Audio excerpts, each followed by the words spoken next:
Hello, happy Pride Month, and welcome to a new season of Out Loud. I am your host, Anthony Parker. Now, we are so happy to be back for Pride Month, and we're also on a new BronxNet channel, BX Inform, which is channel 70 on Optimum and channel 2136 on Fios for Bronx residents. But of course, if you're in the Bronx, you can always catch full episodes and clips on our YouTube and our website, outloudtalk.com. Now, with Pride Month on it, the celebrations are happening, even if they're still looking a little different this year due to the pandemic. And for this year's Pride episode, we are taking a little trip outside of the town to highlight the Pride festivities going on in Yonkers this year. Joining us for that conversation is one of the founding members of Yonkers Pride, Robert Voorheis. Hello, Robert. Welcome to the show. Hi, thanks for having me. Appreciate it. Yeah, thanks for being here. It's exciting to hear that there is Yonkers Pride happening this year in person, where the world is just changing, ever changing, it feels like these days. So that's exciting. Yonkers Pride is organized in conjunction with the City of Mayor Mike Spano's LGBTQ Advisory Board, Yonkers Pride Planning Board, and the Downtown Yonkers Business Improvement District. And like I said, this year it is in person. So tell us, what can people expect this year at Yonkers Pride that is taking place in the form of a variety show?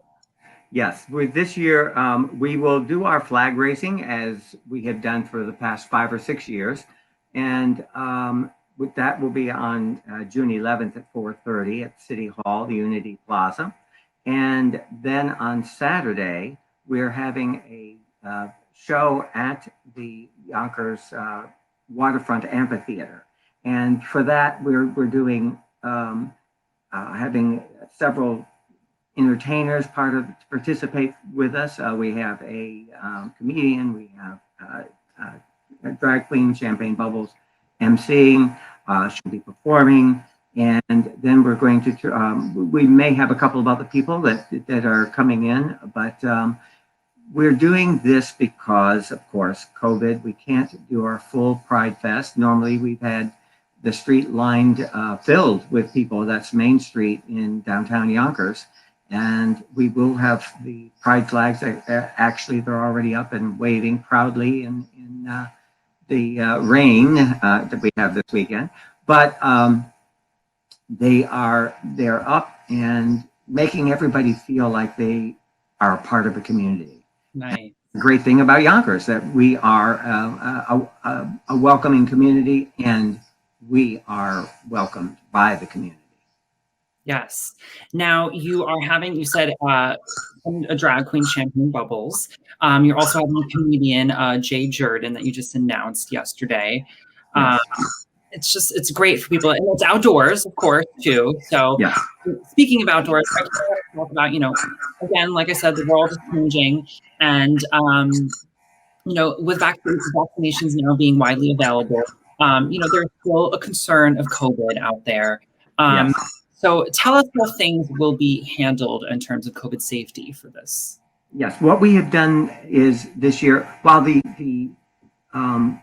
amphitheater, it's the Waterfront Amphitheater down by Yonkers Pier, normally holds a couple of hundred, maybe up to 300 people. We are keeping it at a maximum of 150 people. We're selling tickets in pods. So you can have a group of 4, a group of 6, a group of 2, or you can have a single. But they will be socially distanced from the other seats at the event. And so if you've got a pod of 6, your 6 people will be together. But somebody else will be socially distanced away from you so that you feel safe, they feel safe. We are providing hand sanitizer and face masks for everyone's protection. And we are asking people to wear them, and we will, for that reason, and everybody, we're downtown, we're outdoors. We'll have these areas cordoned off just so that the people who have purchased tickets will be inside the area and see. Okay. Now I want to talk about the history of Yonkers Pride. I was born and raised in Yonkers, and I was very, very excited to hear when there was Yonkers Pride coming up a few years ago. As you kind of go more north from Manhattan. Safe spaces and resources for the community exist, but they start to dwindle. So here's how Yonkers Pride came about. Well, we had the mayor's LGBTQ advisory board, and we've advised the mayor on many things pertaining to LGBTQ community and our involvement and engagement in the community. And there he is right there on screen. He is very supportive. In fact, when we were fighting for marriage equality, he was one of the signers, and he signed several times when we were going through that, and we'll talk more about that. But so he was very supportive and wanted us to go beyond. But the mayor's LGBTQ advisory board is a part of the mayor's office, and therefore we could not raise money. So we had to find a way to get around that. And that was a stumbling block for us for the first few years when we did flag racings. We finally made an arrangement with the downtown waterfront business improvement district. They became our financial arm, and they collected money for us. They're a 501c3. We are under their wing, so we are associated with a 501c3. We started the Yonkers Pride Board so that we were separate from the LGBTQ advisory board, but we're overseen by the mayor's LGBTQ advisory board. So we started that process, and we then started raising money in the downtown businesses. We developed a method of raising funds and involving and engaging the community by having mixers every other Thursday. And we'd send out, first we would post it on our Facebook page, our Pride page, and pretty soon we developed an email list. So we would send it out via email and Instagram to engage the LGBTQ plus community. We did not really know how big our community was and how much involvement we would get. So people would come out to these mixers every week. We would get new people in. It was so much fun, so much energy, so much excitement. And I remember hearing words like, I didn't know we had so many gay people in Yonkers. You and I both know that we're everywhere. But people were just had no idea how many people were here, and they came out. They came to the events. These mixers were in various restaurants throughout Yonkers, primarily in the downtown area. We were supporting the BID, who was supporting us, but we did go outside that. So that would bring awareness. We would ask for donations. The establishments that we were in also helped and donated, and they would donate some appetizers. We would buy drinks. We would raise, charge an admission fee. So that gave us money to start having Pride. And it's great too, because it engages the community throughout the year. So it's not just in June, it's events happening throughout the year. Of course, I know the pandemic changed all of that, but it's great because it's just, places for people of the LGBT community to commune are few and far between, like I said, the further you go north. So wonderful. And you've also had really big turnouts for Yonkers Pride as well. And you've had some big RuPaul's Drag Race drag queens come out there. You've had Vivi Zahara Benet, Eureka O'Hara, Alexis Michelle. And so we saw some of the pictures of the large crowds. I guess tell us a little bit about what the previous Prides looked like, and maybe it will be sort of a teaser for what people can hopefully expect next year. Yeah, our first one was a big guess. We had no idea, would anyone show up? Would we have no one there? The streets would be empty. We had vendors lining the sidewalks, and we had all of the board members and volunteers there.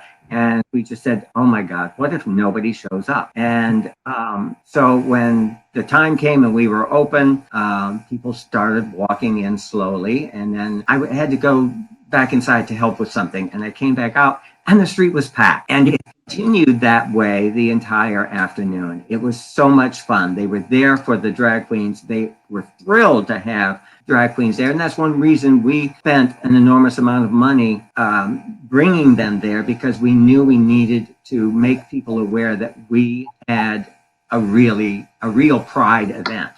We decided not to try and do a march. We just did a show and a festival. And that is what has worked for Yonkers. First year, we brought in the police estimated the crowd to be around 5,000 people. So that was just tremendous for us. It's great to see that huge turnout. Now, for anyone who wants to join in the celebration this year at Yonkers Pride, they can get tickets on your website, right? YonkersPride.org. Your website is also on Instagram and social media. Yes, it is happening Saturday, June 12th at 6 to 7:30 p.m. at the Yonkers waterfront. You can get your tickets on YonkersPrideFest.org and keep up to date on their social media. They are on Facebook and Instagram, Yonkers Pride. Well, we have to take a quick break, but when we return, we'll have more.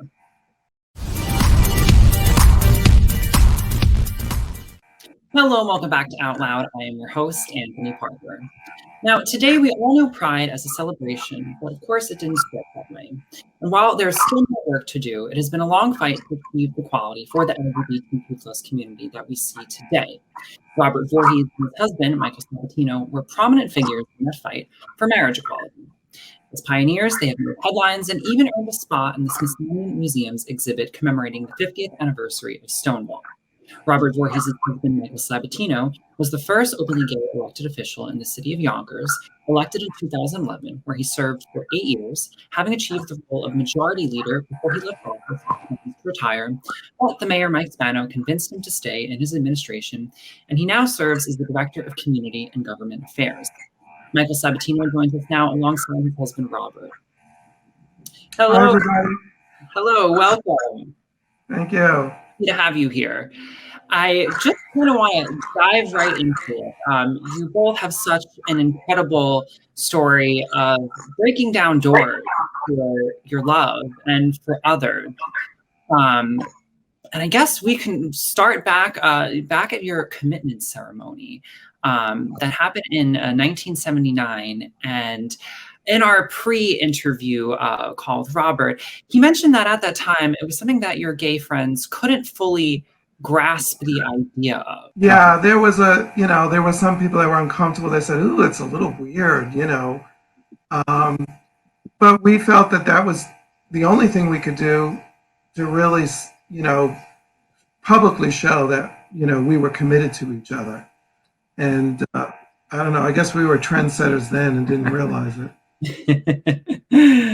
Yes, and you continue to be trendsetters. You filed as a domestic partnership in New York. I believe I read you were the second, right, in New York State. The second in Westchester County. Second Westchester County.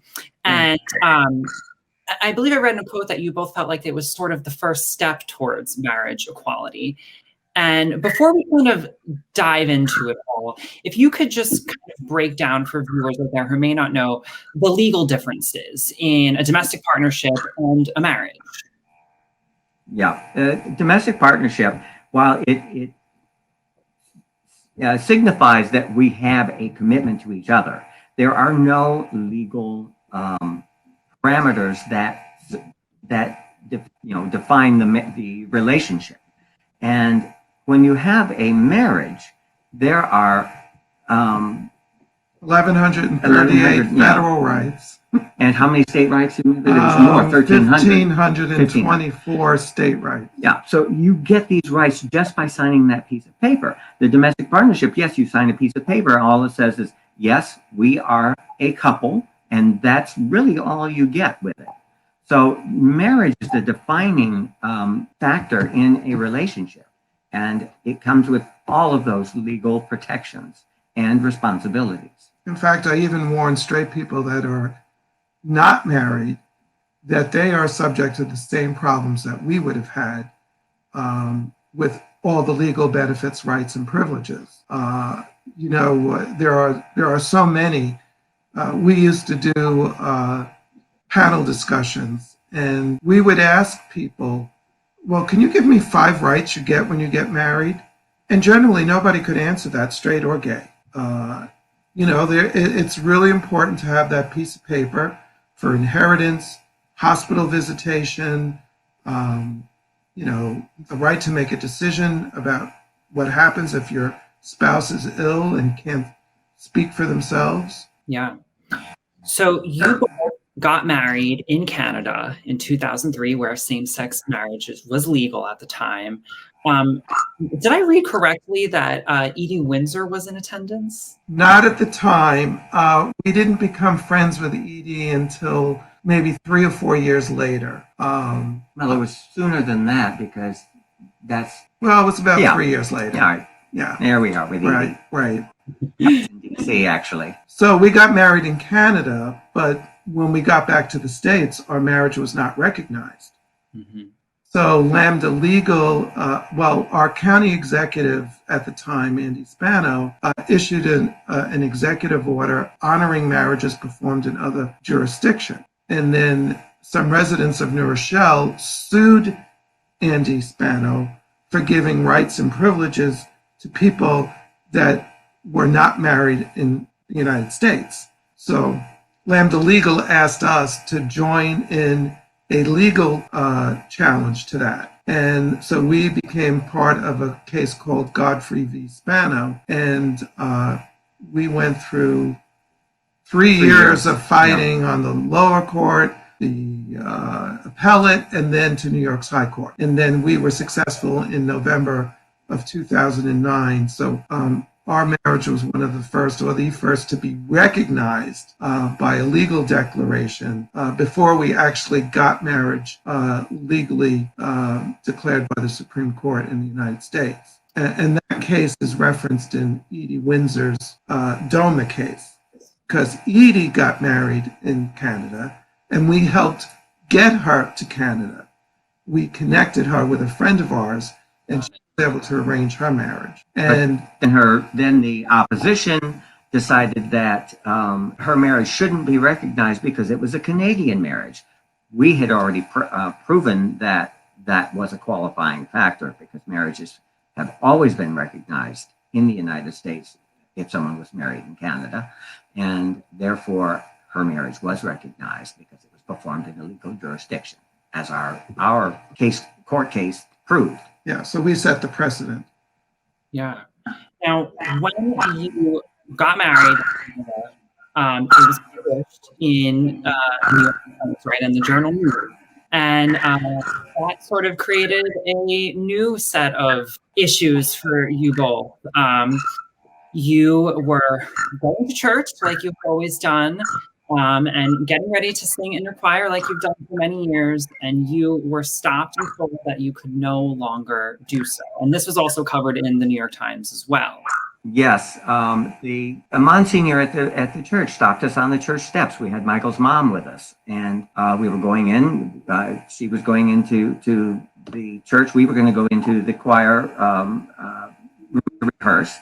And the Monsignor stopped and said, "I'd like a word with you." And his word was that, just what you said, you can't serve in a public ministry because you got married.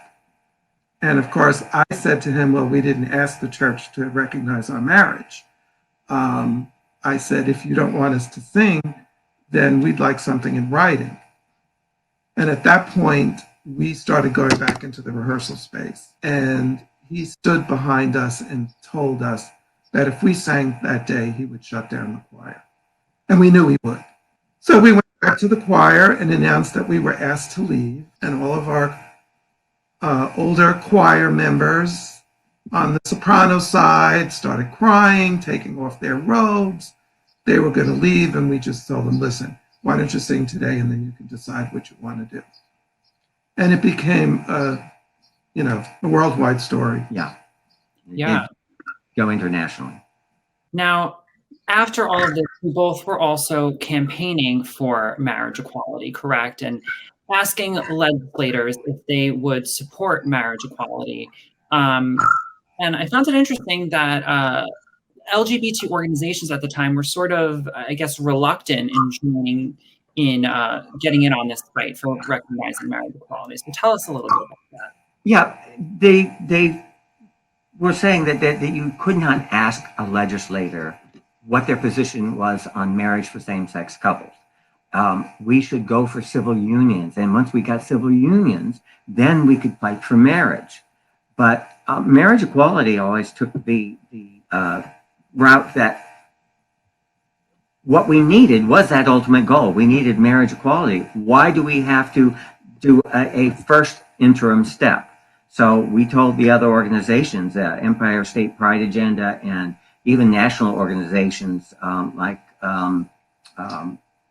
National Gay and Lesbian Task Force and others that we couldn't, well, even HRC, Human Rights Commission, our campaign, that we needed to go for marriage equality, because that is the only thing that we needed, is to fight for marriage equality.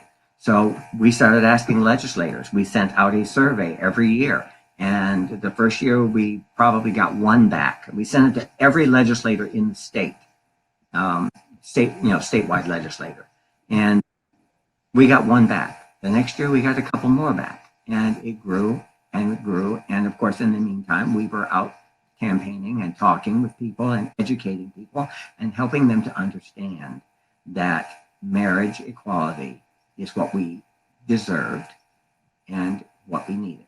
And it was very important, as with many aspects, to tell your personal story.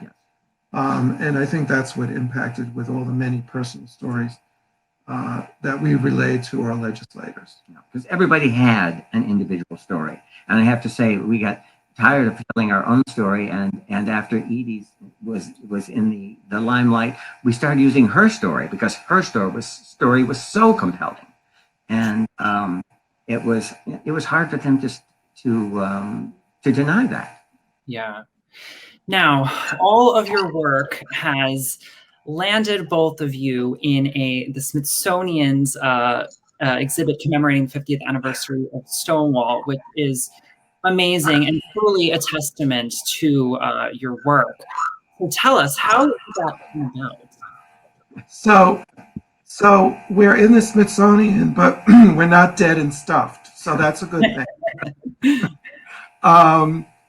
Well, I had gotten in touch with some of the archivists, because we had, we had tons of information, newspaper articles, all sorts of memorabilia, buttons and whatever that we had in our house. And I said, what are we going to do with all this stuff? I mean, God forbid we die, somebody's going to come in and just dump it all. So I got in touch with the archivist at the American History Museum. They have a whole LGBT section. So I said, are you interested in maybe getting some of the stuff that we saved? So they said yes, and we made an appointment. We actually had been invited to the White House for the LGBT reception. This was the second time we had been invited. And of course, that night, my colleagues decided that they were going to vote on the budget for the city council. The colleagues on the council. The colleagues on the council. So, of course, I couldn't go. So Robert went to the reception by himself. And that's, of course, when Obama shook his hand and said, Rockin' mustache. Rockin' mustache. But the next day I joined him, and we brought down 2 boxes of all of the stuff that we collected. And they accepted it. Yeah. And, they archived it. And they brought in archivists from other sections as well. And one of the archivists said that she appreciated so much that we brought this to the Museum of American History, because she said, you are American history. Yeah. So then last year, or, maybe the end of 2019, we got an email from one of the archivists, and they said, well, we just want you to know, we're doing an exhibit on the 50th anniversary of Stonewall, and your pictures are going to be in it. So, And there we are. and there we are. There you are. That must be such an incredible feeling to have gone and seen yourselves behind that glass. Yeah. Yes, it really was moving. Now we went to the museum, and the entrance that this is is right inside the main entrance from the mall. Well, we didn't go in the mall entrance. We went in the street side entrance, and so and the archivist was going to meet us inside, and we walked in and said, "Well, there's nothing here," and then we went upstairs and. I mean, everybody saw the exhibit. Coming into the main entrance had to pass it. Yeah, because the floor was painted with a big yellow stripe, so it was like a guide just to walk through it, and said, imagine, that you could not, be visible and all the stuff. It was all very, sort of dramatic. And then there we were, and it was like, oh my God, We of course took pictures of ourselves in front of it and pointing at it. We were so amazed and so humbled that there we were. Amazing. So we do have a book that we're part authors on. It's called The People's Victory. You can download it on Amazon if you have a Kindle, or purchase it. And it is the stories of many people who were involved in the marriage equality fight. We have 4 chapters. One of them speaks about Edie. One speaks about some friends of ours, Gus and Elmer. It's really nice. It's personal stories. It's people telling their story. And that's how we won marriage equality. So that we felt that was important. And part of this whole process is another thing that happened to us is that we were also in a documentary called March On. And we were one of 5 couples featured in this documentary about the March on Washington that took place in 2000, when was it? 2009? I think 2009. So this documentary tells our whole story. Yeah. I mean, takes pictures at the church we were thrown out of. Yeah. And it goes through the whole thing. But it was just, it was an important story to tell. And the producer has used it for years, and donating it to colleges and universities and schools and churches and communities who wanted to know more about marriage equality. Well, and about the fight for equal rights, because one of the couples... we're running out of time here, unfortunately, but thank you both for being here. It's a truly incredible story. I definitely recommend everyone check out this book and documentary. And thank you both for coming here and sharing your amazing story.